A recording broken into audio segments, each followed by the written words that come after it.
Amin. Eropa dijangkiti virus karena juga cuaca. Menurut penyelidikan medis, virus ini tidak akan bertahan dalam suasana cuaca yang panas 35 derajat Celcius. Ya. Tapi di Eropa itu di bawah 10, kadang-kadang 10 Celcius, sejuk. Di situ dia mengalami inkubasi 14 hari, lalu dia meledak kembali dan menular. Jadi itulah sebabnya kita mendoakan supaya di Italia dan juga negara Eropa mereka ada sistem untuk bagaimana membendung penularan tulah ini, penyakit sampar ini. Haleluya. Saya ingin memberikan satu kesaksian buat Anda, dan ini bukanlah merupakan kesaksian yang saya reka-reka. Tuhan memberikan saya penglihatan mimpi.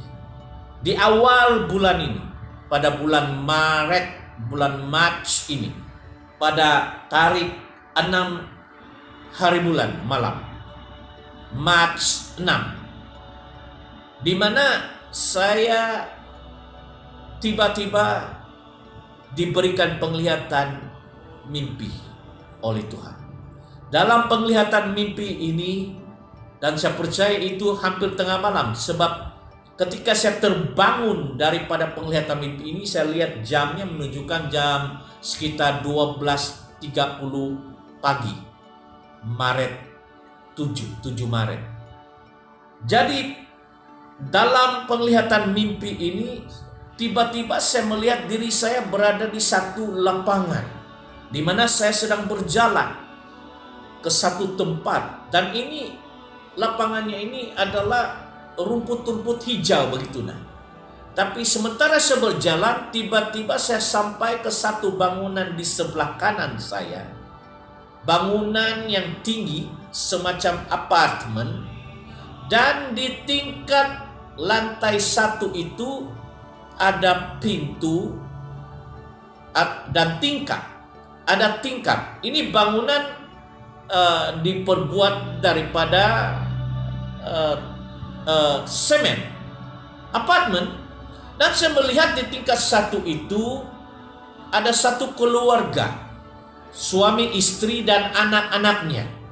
Dan ketika saya melihat suami ini, rambutnya dan istrinya dan anak-anaknya itu rambutnya berwarna putih blond, dan melihat mata sedikit biru.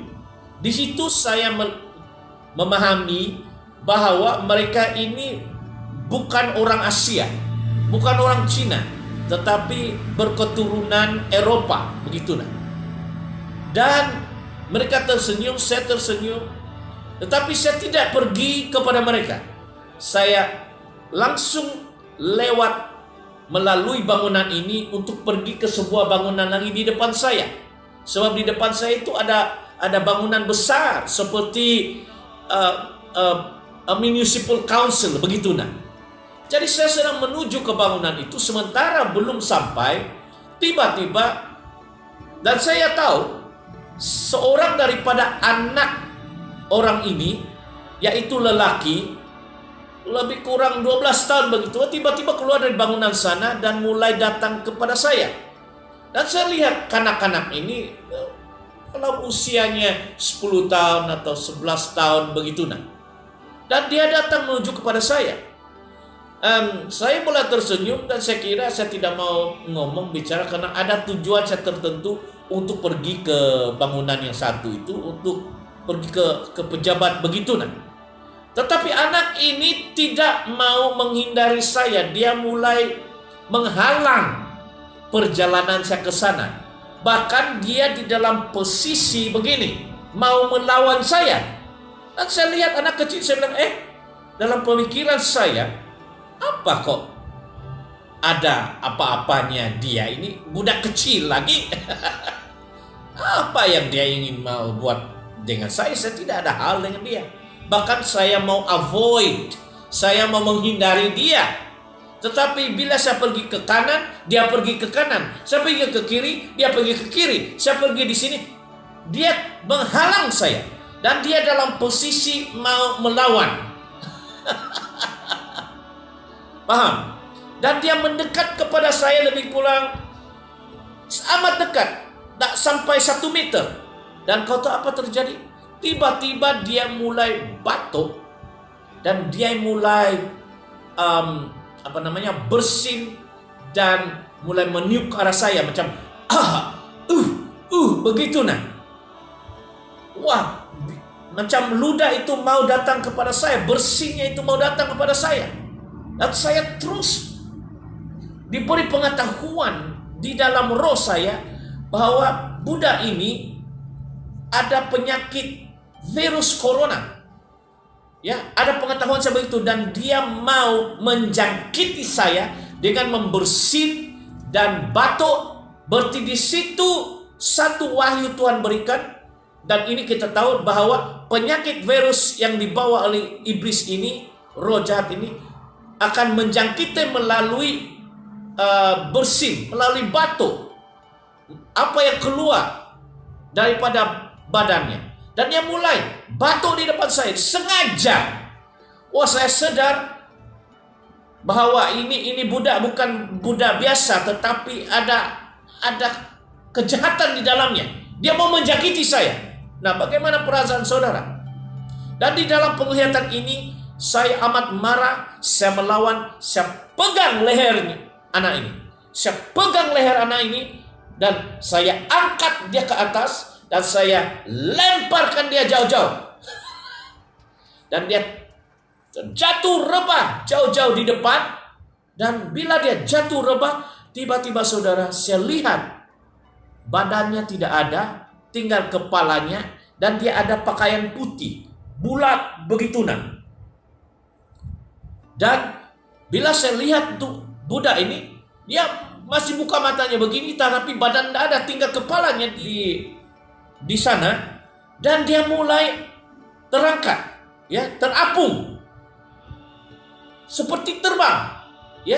Dia mulai terangkat, terapung, dan dia mulai menyerang saya. Tiba-tiba saya melihat bukan budak ini lagi, tetapi roh jahat. Saya melihat makhluk ini tidak ada badan, kepalanya dengan pakaian putihnya, dan dia mulai terapung-apung begini, dan dia mulai menyerang saya. Dan saya menyadari bahwa lewat batuk ini dan lewat ini Tuhan perlihatkan saya ini adalah makhluk yang dipanggil roh jahat di udara. Efesus pasal 6:12. Roh jahat di udara, dan dia mulai menyerang. Dan saya tahu inilah agennya. Bukan manusia semata-mata, bukan melalui kahak dan batuk, tetapi roh-roh jahat di belakang atas suruhan roh iblis ketua itu membawa ini, kuman virus ini, untuk menjangkiti manusia. Dan kata apa? Dengan kekuatan, bukan kekuatan lawan, saya gunakan kuasa firman Tuhan dan kuasa nama Tuhan Yesus. Saya tunjukkan, saya tuding begini dan katakan, kau makhluk roh jahat, di dalam nama Tuhan Yesus saya perintahkan engkau keluar. Saya perintahkan engkau pergi dari sini. Dan tiba-tiba meledak begitu dan dia menghilang. Saya terbangun. Saya lihat jam 12:30 malam. Bulan Maret 7. Dan saya katakan, oh Bapa di surga, Roh Kudus jelaskan. Dan disitulah Roh Kudus menjelaskan kepada saya kesaksian bahwa kuman virus corona dan juga kuman-kuman virus yang lain ini bukan bergerak melalui virus semata-mata, tetapi akar yang agen yang membawanya ini adalah roh-roh jahat. Roh-roh jahat yang membawanya. Sel diperlihatkan itu, dia bulat begitu nah, macam kepala, ada mata. Dan ada kain-kain putih mengelilingi dia. Dan terapung-apung dia beredar. Dia membawa ini virus. Anak-anak Tuhan, mari saya beritahu, kalau Anda tidak menyadari ini, kalau Anda tidak hidup di dalam kebenaran, apabila Anda tidak hidup dalam kebenaran, kata bagaimana? Dosa Tuhan tidak suka. Amin. Kejahatan. Jadi bila saudara melakukan dosa dan kejahatan, Anda berada di luar perlindungan darah Kristus. Ya, Meskipun Anda makan obat dan ini dan sebagainya, tetapi akibat dosa itu, perlindungan Tuhan, orang-orang fasik, orang-orang berdosa, orang yang bukan menjadi pengikut Yesus, amat mudah ya expose terhadap virus ini, serangan setan. Tetapi orang-orang yang bersandar pada Tuhan di bawah perlindungan Mazmur 19. Amin.